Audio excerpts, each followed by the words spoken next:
What is going on, Clippers fans? Welcome to yet another off-season edition of Clips and Dip. Now with actual dips because it is the off-season.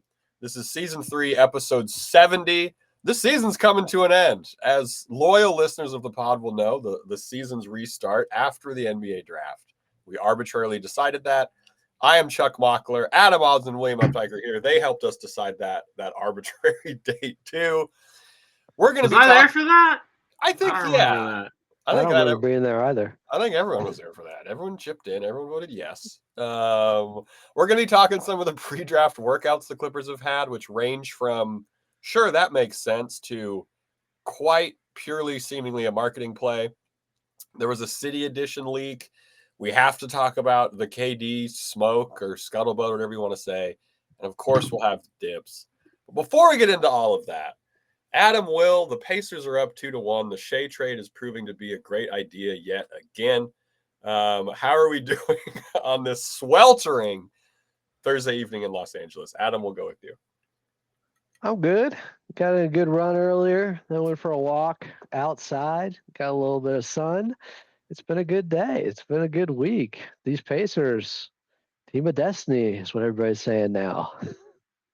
And it's looking that way. It's incredible. It's a great series. F the ratings. Who cares? How far did you run? 8 miles. I was going to guess 10, so I'm slacking a little bit. Will, how are you doing? I'm doing all right. I'm doing pretty good. Yeah, this last game kind of surprised me. I kind of felt like there were only 2 outcomes in every game in this series. Like it would either be Pacers winning a tight one or Pacers getting steamrolled by the Thunder. So to see them kind of get a double-digit victory was pretty impressive. Yeah, it's going very well. It's almost like it's easier for the Pacers once they don't let their opponent score 20 more points than they have at any given point. Yeah, I feel like this series has yet again proved that I am once more eating crow on TJ McConnell, who was a player that for no reason I was overly critical of. And let's hear more about that. He continues to be a solid. He just continues to be a solid NBA player. I believe just set a record for a bench player in the finals. So that's pretty impressive. Someone called him the LeBron James of Matthew Dellavedova, which I think is also very apt. The American. Yeah, he's like the second best thing. Oh, am I cutting out? No, I hear you. Yeah. Is he the second best thing to come out of the process other than Joel Embiid? So this is a shot at Ben Simmons. Or Markelle Fultz. Oh, I guess. I mean, I don't think anyone would. Or Sam Hinkie. Yeah, I think McConnell might be the second best thing. He's good. 5 steals last night. I mean, I've always been a big fan of him just because. Player. Yeah, I mean, the hustle plays, the Grand Theft Alvarado type of steals. It's fun. Love watching him. I think like my criticism or my issue has been he is like the prototype of a player that like you hate when he's playing against your team, but you would love to have on your team. Hard worker. Yeah, and he's also like not a prick. Yeah. Real lunch pail guy. It's Caruso and McConnell battling for the golden lunch pail right now in these finals. Okay, we have to talk the Clippers pre-draft workouts. I did extensive research on this because there's not a lot going on. We're going to talk the KD rumors. Guys, you got to show Chuck a lot of love in the comments for this. He did extensive, thorough, rigorous, copious research. Yeah. Scout Mockler over Cope here. Is a good word. Yeah, exactly. So there's 2 categories. There's workouts that seem like an actual workout and workouts that seem either, I would say, like a favor to somebody in a marketing way or just to help get the Clippers brand out there. I don't want to pretend like I'm against that. I understand the function, right? Like we all get why you do certain marketing thing. You got to grow the brand or whatever. Here's the workouts that seem real. They worked out the You got some Perth tape? Wild. Are you gonna be rolling tape on this? I don't want to roll any tape because the tape is kind of bad.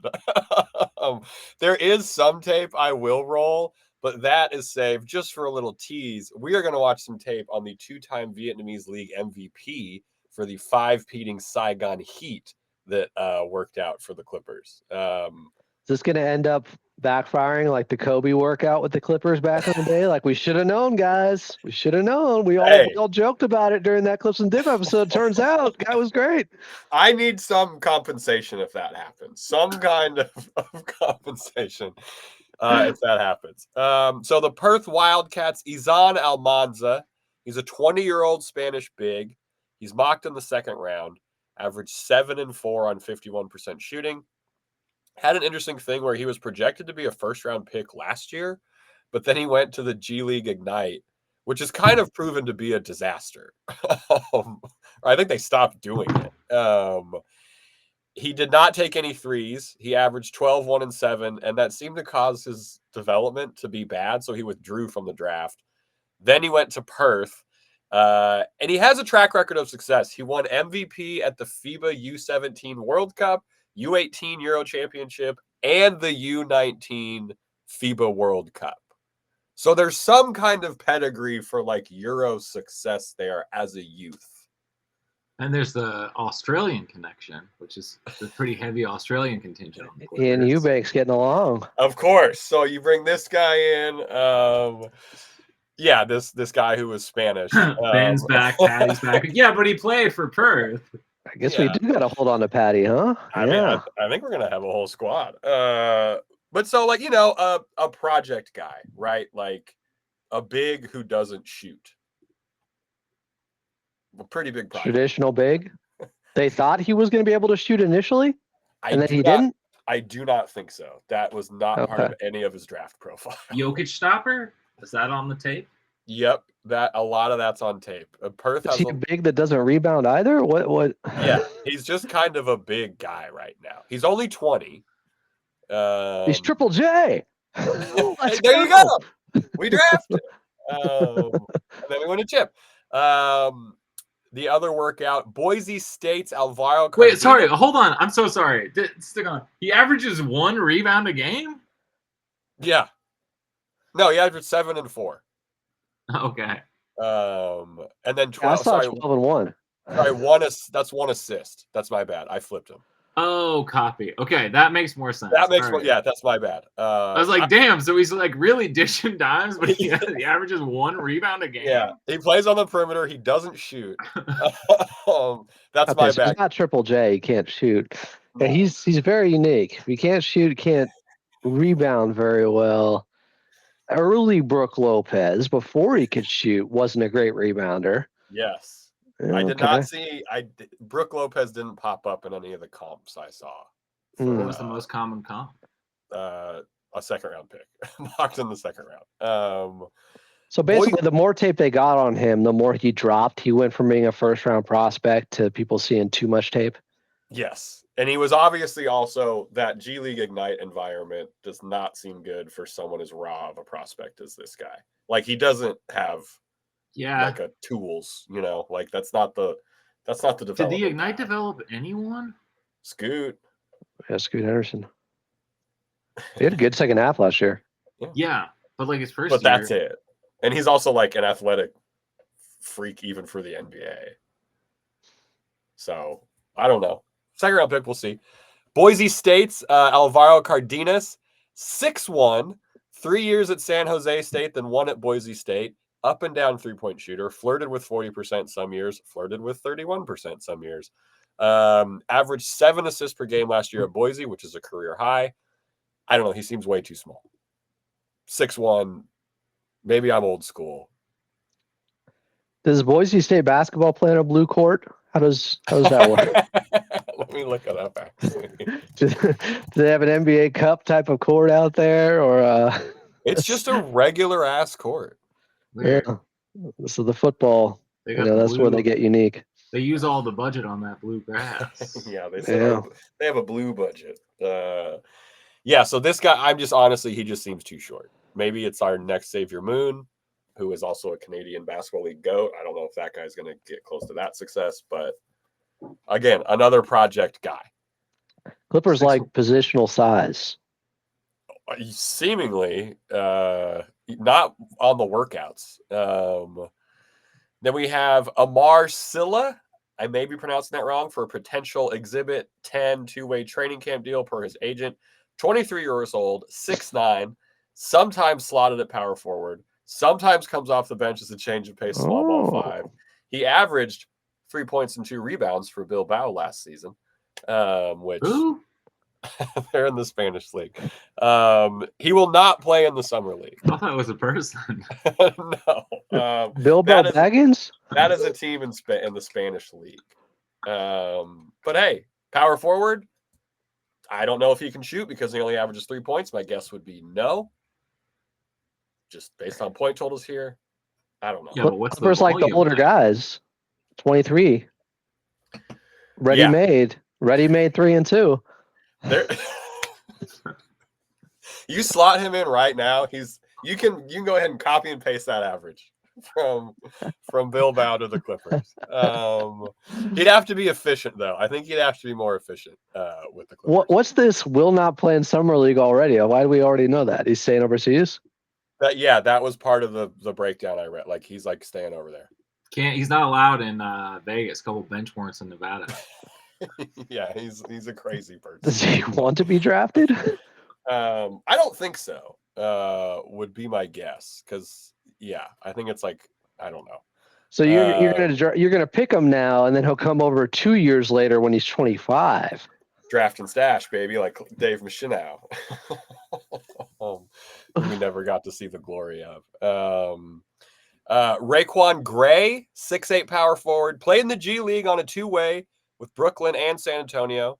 He supposedly is a big fan of Boris Diaw, and Draymond Green tries to model his game off of them. Okay, Didn't exactly light up the G League. He only had 4 games to get stats from on Basketball Reference, but he is the only one of these people who has played close to NBA level basketball so far. If he had said Batum was another idol of his, we really would have got behind Raquan here. Yeah, that would bump him up a little bit more. But if he got more specific with the parts of Draymond Green's game that he models himself after. I think he models the natural kicking motions after Draymond Green. But I don't know. This guy seems like, I would say, maybe the second or best guy in terms of this category. Just because he's had more experience against better competition. Cool. John Polikaitis. This guy might be number 1. 6'6" with a 6'10" wingspan from Yale.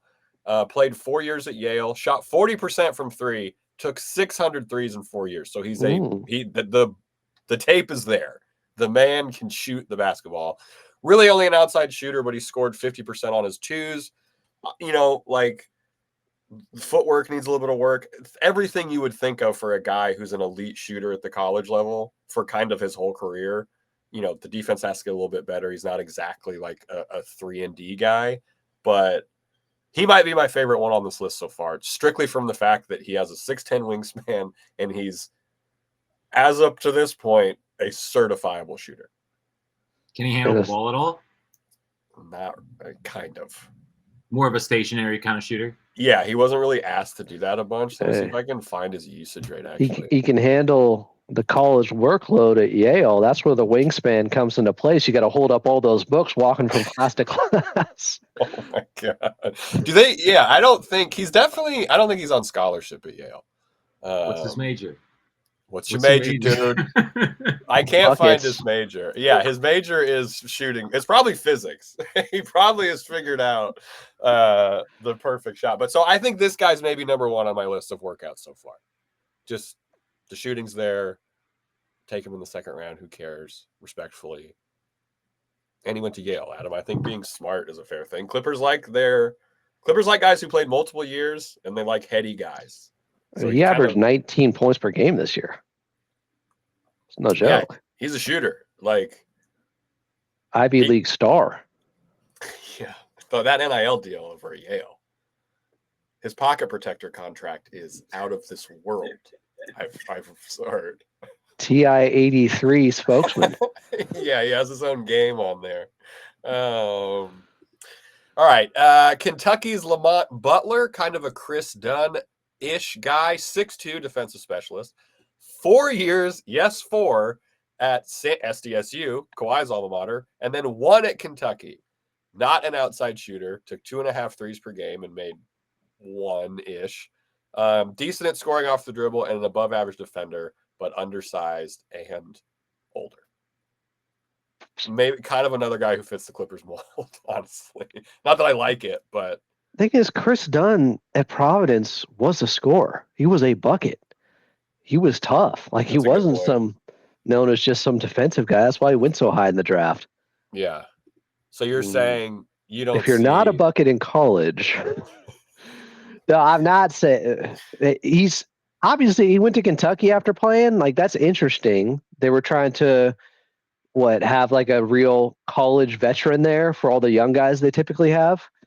Yeah, he was there to sell him insurance. I don't know. I saw some of the tape on him. His defense is solid. Another As you- undersized guard, like project guy. Yeah. Not lighting it up for me. No. CJ Huntley, 6'10" power forward from App State. Shockingly, you guessed it, 4 years at App State. Senior year, he took a huge leap, averaged 16 and 8 on 50% shooting, has stretch potential, decent low post scorer, but he's not considered an elite rebounder or athlete.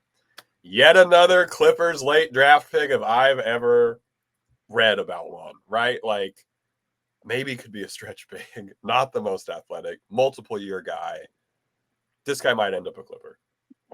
You're saying his shooting picked up his senior year, just like with Kobe Brown. Yes. Like all of a sudden, he had the big jump. So he went from 34% from three to 36% from three. But he scored 16 points a game. He more than doubled his scoring output. Yeah. Is he a true 6'10", you think, or this is a generous 6'10"? I think true 6'10". I think the thing I saw said 6'10" without shoes on. Okay.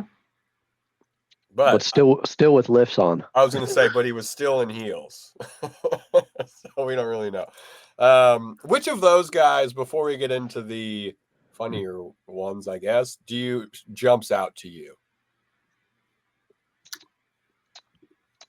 You know what? I'm going to go with Smarty Pants from Yale. Polakaitis? Yeah. Smarty Pants John. Give me the 6'10" wingspan. Yeah. Work with that. The 6'6" guy who's a 40% shooter on a pretty big volume. Like 19 points per game. It's no Yeah. joke. Where did they make the tournament? I don't think so. My friend and I, this guy I went to college with, had a really funny bit where I had a Yale Bulldog sweatshirt for some reason, and he had a Yale t-shirt. And during the school year, we would go to parties and just pretend that we were from Yale, like in the middle of the school year in Missoula, Montana. People saw through it right away, but it was a pretty fun bit. So I think they made it. They lost to Texas in the opening round, Texas A&M, which was a 4 seed. Yale damn. was a 13. Let's see what our guy had. Ooh, it wasn't on him, not his loss. 7 of 18, 23 points, 4 of 10 from the outside. Okay, this is far and away the best. This is the guy. Yeah, of this list. This is the guy. Bring Yeah. us John P. Is he Greek? What is that? I don't know. Let me search up his I like it. nationality. Is he Polish? Another Polish rifle on our hands here. Second generation Greek. I Nice. knew it. That's cool. The Clippers could have a heritage night that they don't tell anyone about for this guy. All right, so he seems like the best. Okay, I think we all agree on that. Bring us John Polakaitis, and the championships will follow. Now here's some workouts that seem like 100% a marketing ploy, or perhaps a favorite. Chun Hong Ting, a 6'3" high energy guy who is known as the Alex Caruso of the Malaysian national team. Okay. 2.2 stocks per game in the Malaysian league. Is he down 2-1 in his finals too, like Alex Caruso? Or? Something like that. He played a bunch. Yeah, I don't know. He said his first workout session went well in his estimation. But again, he's 6'2" or he's 6'3", and I think he plays like maybe forward in the Malaysian league. So I don't know. I don't think this person will become an NBA player. Okay. At any point, if you guys think I'm wrong, let me know. He's still better than us, right? Absolutely. That. He's taller than we are by 1 inch. Two-time Vietnamese League MVP for the 5-peating Saigon Heat, Nguyen Huynh Phu Vinh, all VBA second team in 2024. He's kind of the Wemby of this league. I actually want to put some of this footage up because it's pretty crazy. He is larger than other people in this league will, so I'm so sorry if you don't mind sharing the screen. I thought there could only be one Wemby since he's already an international guy. Like, well, you haven't seen this guy, dude. Boom. Ooh. And he is confident. He is. Oh, he's got some D-Lo in him also. He is confident. In his veins. As he probably should be, because he genuinely seems to be. That's nice. A little relocation off the bounce there. See? And then, yeah, don't try and go inside on him, bro. Like, yeah. So, hey, I like how he moves protecting the rim. Interesting. You get Polakaitis out there with Phu Vinh. I don't know who's stopping that second unit. No. We got shooters everywhere. Batum. That's a summer league championship. You put Batum with the small ball 5 right there. Yeah, Batum teaches Polakaitis, no dip threes.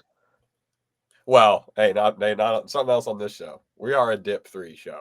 So that's what we got there. I'm going to stop sharing. Then we have. I like it. Sure. Then we have Dominic Dar, the Cambodian Basketball League MVP. He played a year at Northern Essex Community College. He averaged 14 points on 37% shooting from the floor, but 43% from 3. Whoa. So they were seemingly feeding him the ball. Is he the Russell Westbrook of I'll tell you what, smoking a bunch of layups? Like, why is his field goal percentage so low? I'll tell you what, I don't think he was Russell Westbrook because I didn't put down any other rebound or assist stats. But so that is then we got 2 more. Riza Guntara, the Indonesian League Finals MVP and 2-time DPOY of the Indonesian League. He averaged 5 and 3 for Pelita Jaya. Not sure how long their quarters are over there, so I don't know if 5 and 3 per 36. That could be 22 and 10.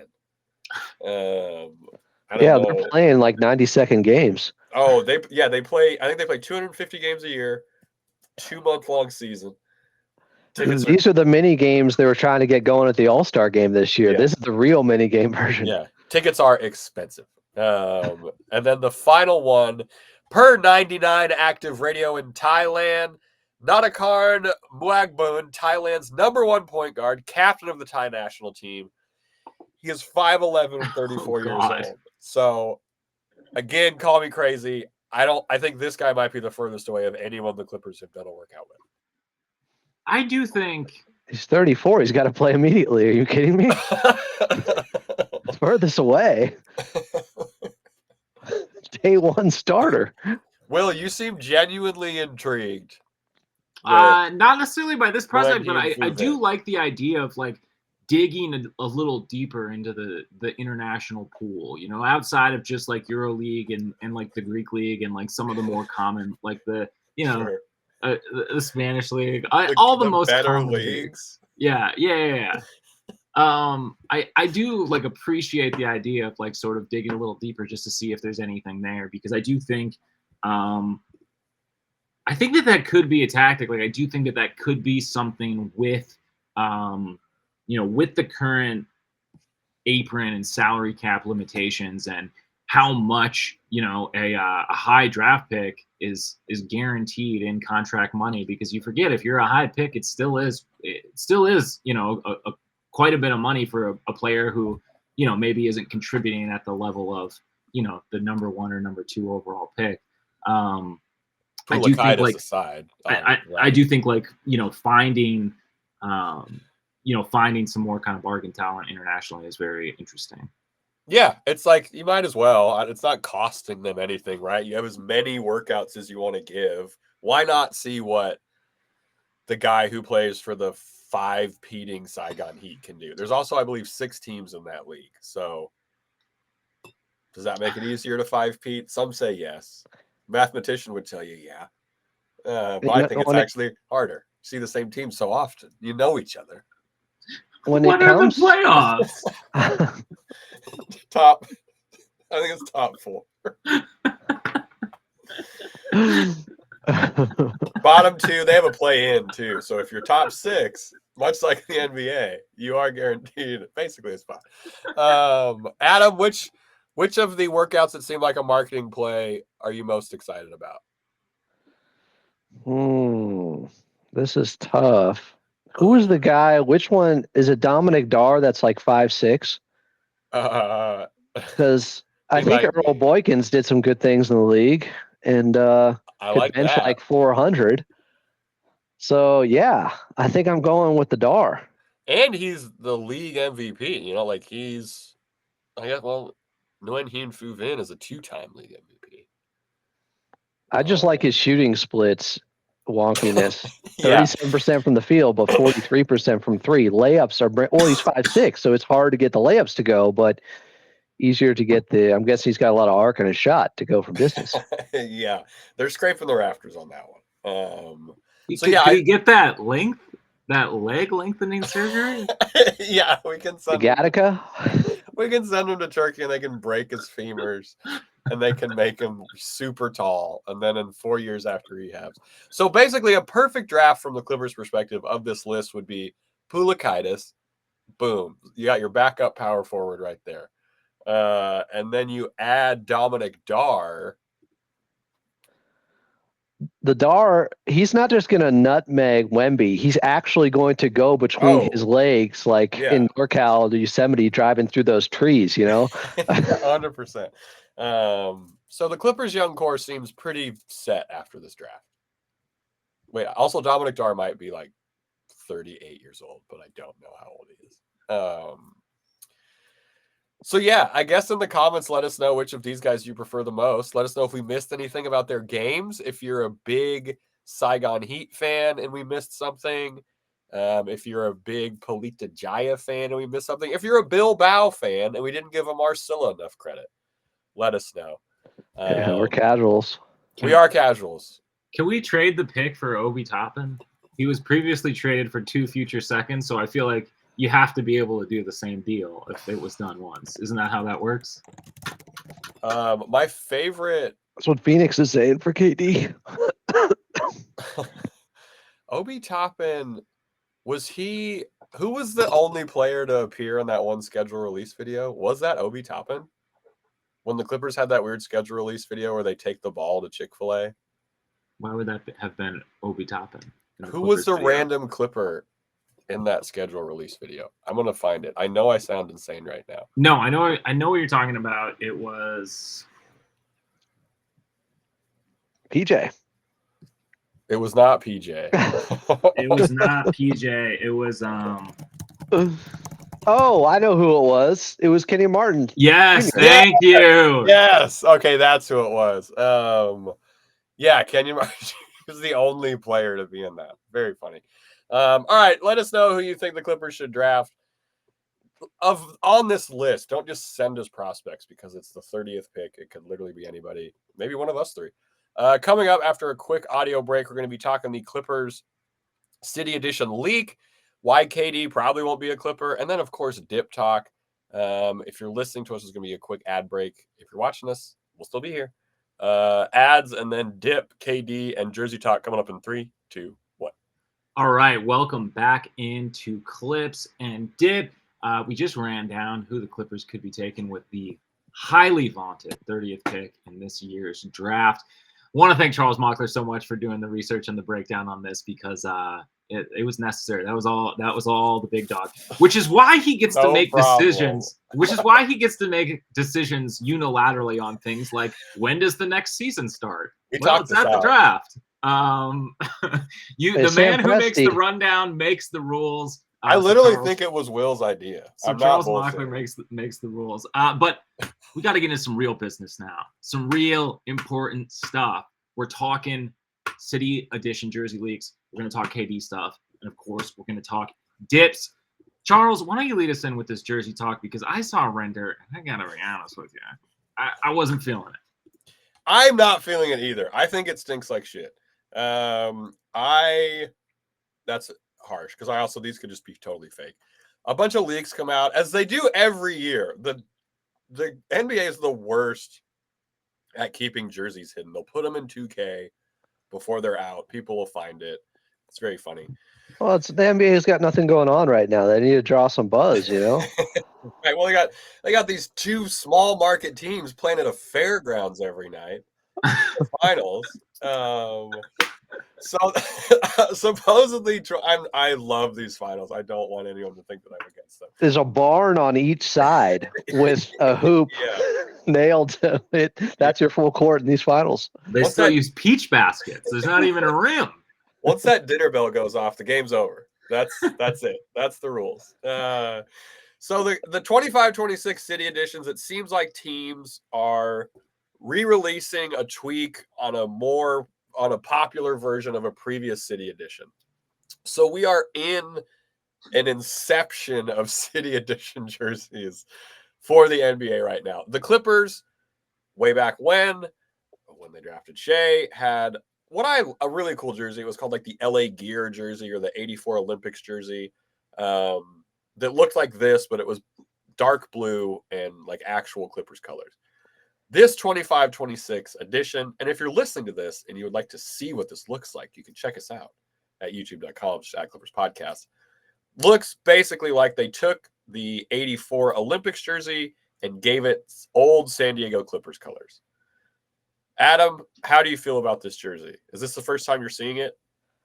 No, I talked about it a little bit on Sunday, but I'm in the camp of, and I know I'm probably in the minority here, but I wasn't that high on the original ones for whatever reason. They were kind of divisive, honestly. Like it was, yeah. I kind of like these more as long as it's more of the salmon, light blue San Diego Clippers color palette than kind of what the rendering is right now. It's very orange in the rendering. Yeah.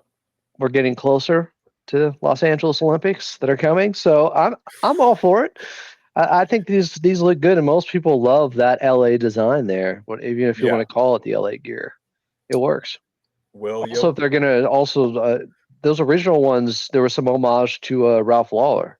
Oh yeah, well they probably took that off because they're trying to seemingly erase him from the Clippers history, but that's a different episode for a different day. Will, your thoughts? So I did overall like the original Olympics jerseys.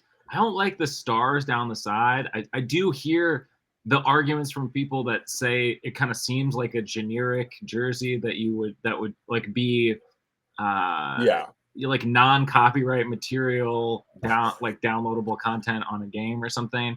But I think you remove the stars from the side, maybe do something a little bit more LA centric. Hell, maybe a wave. Who knows? I would have been even more on board with those original jerseys. This one, I'm not really liking the color scheme. Like in concept, the LA Olympic jerseys, but make it red, I like. This, like the renderings that I've seen, I'm just, I don't know. The color palette just really isn't doing it for me. Although the red, If they just did it, I'm just trying to red, remember, but isn't the red more faithful to some of the jerseys that were actually worn at the Olympics? I They might think have so. blue ones too. Yeah. But I feel like the 84. iconic ones were red. But I could be making that up. That could just be me being insane. They do look a little Charlotte Bobcats-esque They with the also orange. they're Thunder adjacent. Oh, that's a good call. They're With Thunder the, adjacent with colors. this current color scheme. Yeah. Like People are saying they're reminding us of SGA wearing the original jerseys back Well, in look, 2018, Clippers- 2019. Clippers. Maybe, and I do think PTSD, a big you can thing never is the overcome. light blue piping. I think is like is really bugging me right now. I know that that's close to the San Diego colors, but like just with this current red that they have, I don't know. It's bugging me. I I'm like- not a fan. I like how much it offends Will, if I'm being totally honest. Not a fan. We'll see what they look like. Again, the renderings are always a little off. You know what I mean? So we'll see what they look like when they're released. The gray rendering was dead on, actually. It came out the exact same God. day. The gray Pleasantvilles, jersey. dude. The Pleasantvilles. Man. Oh, those were some of the worst. That was a terrible jerseys. trend. Everybody was doing gray. Yeah. I would love this if they just made it a red jersey. If That's it's kind of just how I red like. That's and- kind of how I feel. Yeah. Maybe go no stars on the side, just like Hot dogs. yeah, hot dogs. Movie masks. The drama masks. I mean, I think we've been saying it at this point for 7 or 8 years, but why can't we have a jersey with the in and out trees on the, on the piping? When are they going to take us seriously? Okay, moving on to Kevin Durant. Probably won't be a Clipper. Shams reporting that Houston, San Antonio, Minnesota, Miami, and the Knicks are in the mix. So I want to say though that this has all the smoke signals that the Clippers are in the mix. You think so? Yeah.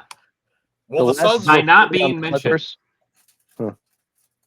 I mean, I'm not against that logic. They're never mentioned, so There was a period of time where the Clippers were linked to every single star, and we were that the meant, threat. and Yeah. that meant that you knew that they weren't coming. I feel like the Jimmy Butler thing. Throw out any number of names. Everybody was gonna go to the Clippers, and including it didn't happen. KD before he went to the Warriors. Thankfully, in a lot of cases. So yeah, the Clippers not being in this one weirdly doesn't take me out of it. But as we've talked about extensively in private and on this show, Private conversations we've all had, of course. I'm just very concerned about the mechanics of this actual deal. Justin You got to come up with Russo- $54 million, and you got to not give up Zubats. And a center is the thing that the Suns need the most. Justin Rousseau pointed out, it's very funny that the main pathway to keep the Clippers under the apron next season is to trade Norm, Bogey, and Derek for KD before the draft, sign CP3 to a minimum, and then use the non-taxpayer mid-level exception on someone like Bruce Brown. Yeah. That would be funny. But there's no way that they don't want Zoo. Their center situation is horrendous in Phoenix. I would think they'd know that's a non-starter though for a guy who's going to turn 37 on an expiring contract, even though he was still great the last 2 seasons. Yeah, that's fair. Absolutely playing at a very high level. But Zoo taken away from the Clippers would be such a dramatic turn with their identity, with their defense. There's a different hole in the ship now you're opening up that you There's have to two. account for. So they There's don't a have a starting. backup. I was gonna say there's the starting and the backup center hole now. Right. Where it's like, And I don't get people have said, oh, you can put Bogey, you can put DJ, you can put Norm together. And it's like, well, why does Phoenix, who can't move Bradley Beal unless they like bully him to waiving his no trade clause at some point, want to have all their best players as guards? Beal, Booker, Norman Powell. How does that work for team construction? So then you'd have to bring in another team. It gets more complicated. When you have these other options that have draft capital and better players that fit what Phoenix is looking for that you could just trade him for Right. instead. I don't know. Unless KD is hell bent on coming to the Clippers and they want to do him a solid, which none of the reporting says that. At all. I don't know how it gets done, or unless there's another team that gets involved. Like, it seems unlikely. It seems unlikely. Will, what are you putting are you buying the KD jersey yet? Are you and Carl getting dueling KD Clippers jerseys? No, I'm not quite there yet, but yeah, again, it just depends on what the ask is. Like if it's somehow like Norm, Bogey, DJJ, I think you need something else in there. The 2030? Would we really be doing that as soon as their next pick that opens up to trade and they give it away immediately? Like, I don't know, for a 37-year-old? No, it's not worth that. I would jump off the overpass if they did that. I love Wild Hogs. I love the concept idea. We broke it down on the live last week, but a first round pick would be crazy for KD. They may get one though. It's out there. Yeah. Yeah, from the Clippers, I guess, because like they've just been burned so far. You know what I mean? Like, I think it's fair compensation. It would just be really difficult for a team that is just getting their own back and then immediately getting rid of it for an older player. I could see how people would be down on that. Yeah, especially when you don't have any contracted players after 26, 27. Well, I mean, except for Zoo. You have one. Yeah. Pulakaitis will be on his second contract by then, I think. Yeah. So, I heard they already matched near match restricted contract. Yeah. All right. It is dip time. We're here on Clips and Dip. If you're new to the show, we got so many letters and complaints that we weren't having actual dips on the first season. So this is our second season of doing the dips. Of course, it's season 3, which ends in 2 weeks. It was pretty nonsensical, if we're being honest. Absolutely, it was nonsense. It makes no sense. We had this same artwork, but we weren't actually tipping anything. No, it made no sense. And I don't think any of us were expecting the level of backlash that we got for not having tips. I appreciate it because it made us better. Hold us accountable. Yeah, hold us accountable on the dips, not on the player of the game. Just only that. Because those are hard. So we pick a dip. Those are hard arbitrarily because we made them difficult. We make the rules are we buy a dip, we make a dip, we try and find chip of the summer. But then if the dip is good, we would bring it to a barbecue. If it was bad, we would not bring it to a barbecue. Who has a dip that they're particularly proud of and would like to go first today? Well, I got a bit of a mix. Well, all right. Will, you're going first. I got a bit of a mix. On one hand, maybe I scrapped some bullshit together. On another hand, perhaps I've invented a new genre. Of dip? Of food? Snacking in general. Okay. I present to you dip shootery, which is I have prepared a charcuterie board here, as you can see, with some very fine items, and this is the like dicked up foot mashed together part. A spicy pesto dip that I have made, and I gotta be honest with you. What's in it? I'm kind of split on this whole thing. Well, what I like that was the dick together part, not the 5 pieces of cheese in a bowl. Well, I've been eating some of the cheese. Sure. There used to be 40 pieces of cheese. Well, I mean, I don't currently have like a wood charcuterie board. I think I have a glass one, but I hate cutting on that. But you shouldn't cut on it. You should cut on something else and put it on that. I wasn't going to dirty up 2 cutting boards for this single dip segment. Anyways, dip wise, we got a Simple Organic Truth pesto mixed with a little bit of Kewpie mayo, which if you know anything about me, I love Kewpie mayo. Makes everything better. I wanted a spicy element. There's also a little Dijon mustard in there. I wanted a spicy element, so I went with sriracha, which was actually wrong because I'll show this dip again. It looks terrible. It looks unpresentable. Yeah. I think what I would have done is gone with like a wasabi for some spice instead, which I do also have in the fridge. Some fresh herbs. I'm telling you, this could be onto something. It could. I don't know what it is yet, but I'm the Pulakaitis of today's dips. Yeah, I'm leaning towards a yes. And as far as charcuterie goes, we got a classic Safeway Private Select pepperoni. We got a the finest Cabot aged white cheddar with horseradish in it, which I highly recommend. Phenomenal cheese, incredible cheese. There's a lot of flavors with the dip and that cheese going on. And then a Gouda, not an aged Gouda. I like a younger one because I'm contrasting a softer cheese with a harder cheese. Okay, so wait, would you bring what you made to a barbecue? The dip shootery? Yeah, the dip shootery. As currently constructed, maybe as not. Is. Okay. As is, no.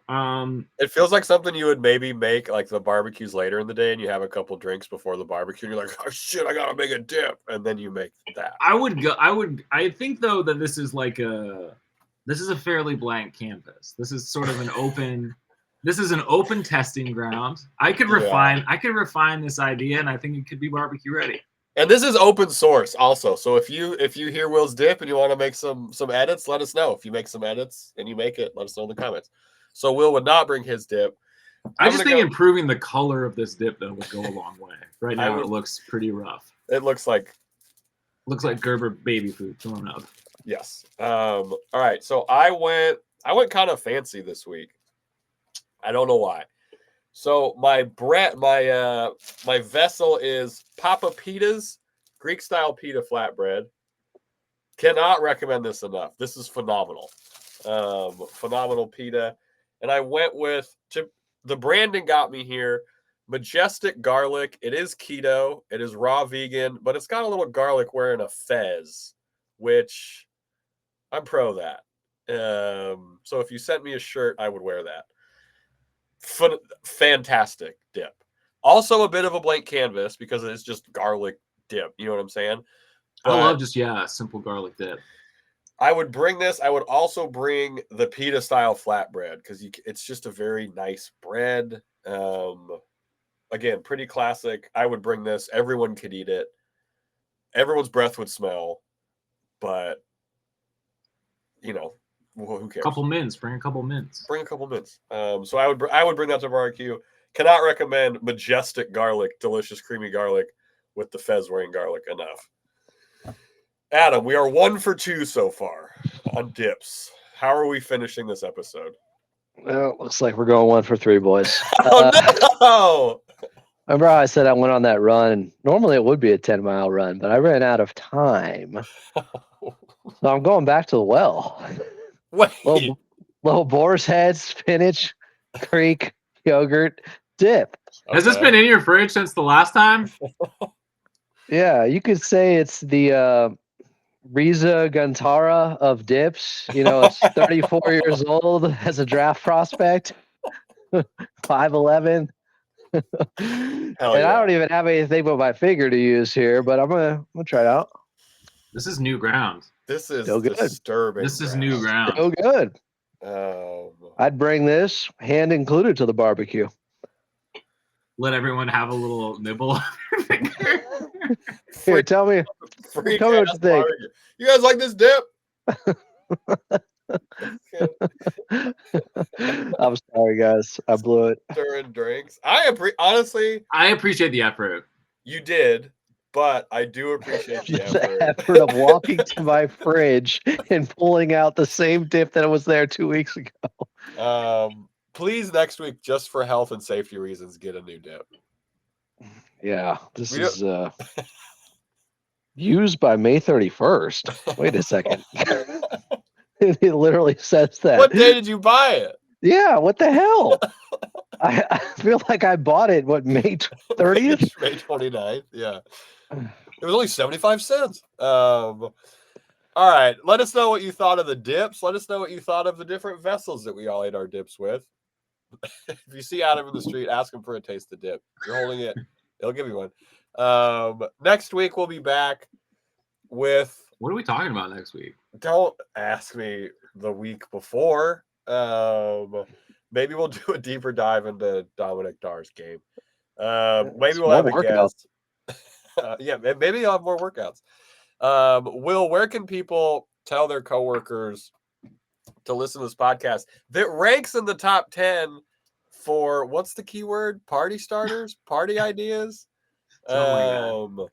We got word from our boss that the Clippers that this podcast ranks number 61 for the keyword party starter. So, Okay. Will, where can people give us more credit? Yeah, if you want to show your coworkers that you're simultaneously a party starter and completely unhinged, direct them to off-season Clippers content at Clips and Dip, which you can listen to wherever you get your podcast. If you happen to listen over on Apple Podcasts or Spotify, go ahead, leave a little rating review. Helps us out. You can leave comments now over on Spotify, so that's fun. But the best way to watch this show, if you want to see the breakdowns, if you want to see all the footage, the footy that you missed from today's episode that we peppered in for all these draft prospects, you want to go over to youtube.com. That's at Clippers Podcast. So yeah, go ahead, subscribe over there. You can of course comment on every video. And yeah, however you're listening, however you're watching, thanks for sticking with us through the off season, and we appreciate you. We do appreciate you. The offseason is so much more unhinged than the regular season, which I think is a testament to our professionalism when the games matter. Adam, the Pacers are up 2-1. Things are pretty good in the Clippers universe this week. Might be one of the easier times you have to do this. Can we get one positive thing for Clippers fans to head into what is hopefully a safe weekend? Well, for all the draft detractors with the Clippers and saying, oh, they didn't draft well, they don't draft well, you can't say they're not doing their research. Very thorough. The list of guys that they're going through, leaving no stone unturned with some of the names that we brought up today that have gotten draft workouts with the Clippers. They're doing the damn work. It's hard. Okay? Even Sam Presti would admit that. It's hard. They're turning over every stone, no matter how small or old or small of a biome they find that stone in. But we do appreciate the due diligence. And here's to our guy from Yale, Pulakaitis, being one of the next LA Clippers. The Thank real y'all so Greek much. freak. Exactly. Finally. Thank y'all so much We're getting him for hanging out. Maybe that brings Giannis to the Clips. light years. Bro. Interesting. Lawrence Frank, bro. Okay, thank you everyone for hanging out. We'll be back next week. And as always, let's go Clips.